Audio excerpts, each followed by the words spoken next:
And I've spent my life since then fighting for small businesses, fighting for independent businesses that are being squeezed.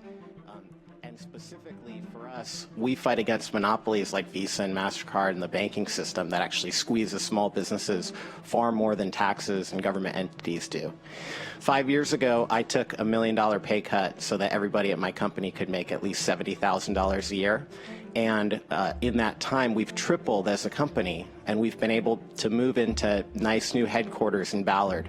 Next to our headquarters, which is a beautiful building where we're very spoiled, there's a lot of homeless people that live right next to us. It's very cold outside, and we were seeing in our business how people making $30,000, $35,000 a year couldn't afford to live in Seattle.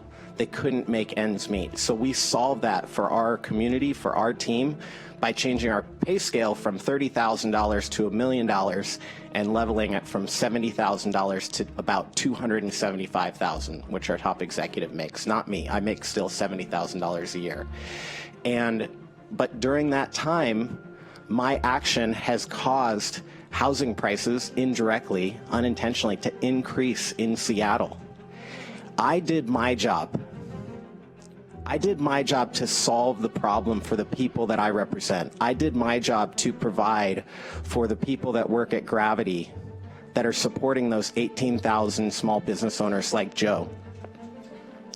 But we need this body to do your job. We can't solve these systemic issues through private solutions. It can't be done. We've tried over and over again. And we need all of you to step up and have the democratic, systemic solutions that will create integrity in the system that all of us are part of. Please do that by supporting this bill. Thank you. Questions for the panel members. Representative Young. Thank you, Madam Chair. This is broadly for any of you or anybody that wants to follow that is really in favor of this. I understand that the desire to want to put more money to this.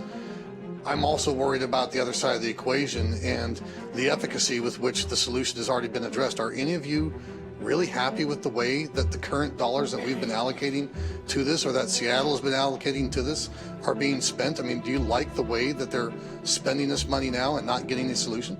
It's easy, this is Dan Preston, it's easy to throw the government, it's easy to throw public officials under the bus.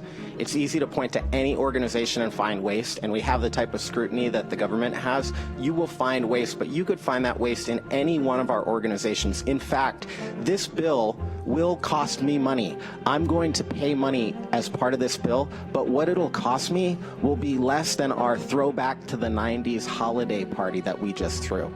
We don't need another throwback to the 90s holiday party next year. We need support for homeless people, for people that are on the edge because we don't have affordable housing in King County.